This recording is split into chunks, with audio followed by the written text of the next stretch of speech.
Recent గా నేను hair free hair grow clinic కి స్కిన్ అండ్ హెయిర్ చెకప్ కోసం అయితే వెళ్ళాను. హానెస్ట్లీ చెప్పాలంటే డాక్టర్ చాలా పేషెంట్లీ నా ప్రాబ్లమ్స్ విని డీటెయిల్ గా అయితే ఎక్స్ప్లెయిన్ చేశారు. మెయిన్ గా చెప్పిన రీజన్స్ ఏంటంటే ఆఫ్టర్ వర్కౌట్ స్వెట్ వల్ల వచ్చే dandruff and also daily 2 times head bath చేయడం వల్ల అయితే నా హెయిర్ అయితే థిన్ అయితే అయిపోయింది. సో ఫస్ట్ అయితే మన బ్లడ్ శాంపుల్ అయితే కలెక్ట్ చేసినారు బ్లడ్ గ్రూప్ కోసం. దాని తర్వాత అయితే మన స్కాల్ప్ అండ్ స్కిన్ ని అనలైజ్ చేసి ఎగ్జాక్ట్ ప్రాబ్లమ్ ఏందో ఐడెంటిఫై చేసి అయితే వీళ్ళైతే చెప్పినారు. ఇక్కడ మీకు స్క్రీన్ పైన అయితే కనిపిస్తుంది కదా నా హెయిర్ ఏ విధంగా అయితే థిన్ అయిపోయిందో. అండ్ సో దీనికైతే వీళ్ళు నాకు సజెస్ట్ చేసిన ట్రీట్మెంట్స్ 2, ఒకటైతే PRP అండ్ ఆల్సో ఇంకోటి ఏంటంటే GFC.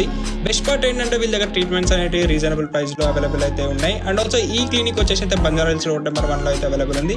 లేటెస్ట్ టెక్నాలజీ అయితే వీళ్ళైతే యూజ్ చేస్తున్నారు for hair regrowth and skin treatments కోసం. మీరు కూడా hair fall, acne or glowing skin treatments కోసం చూస్తున్నారంటే hair free hair glow clinic try చేయవచ్చు. మా రిఫరెన్స్ తో వెళ్ళినట్లయితే స్పెషల్ డిస్కౌంట్ కూడా అరేంజ్ చేస్తాం. అండ్ డీటెయిల్స్ కావాలంటే కామెంట్ సెక్షన్ అయితే కామెంట్ చేయండి, లేదా పర్సనల్ DM చేసిన అయితే నేనైతే మీకు అయితే పంపించేస్తాను. సో నెక్స్ట్ వీడియోలో అయితే మీకు ఇన్ డీటెయిల్ గా అయితే చూపిస్తాను ట్రీట్మెంట్ ఏ విధంగా తీసుకున్నా. And also me friends and ఫ్యామిలీకి అయితే షేర్ చేయండి ఎవరైతే స్కిన్ అండ్ హెయిర్ ప్రాబ్లమ్స్ అయితే సఫర్ అవుతున్నారు.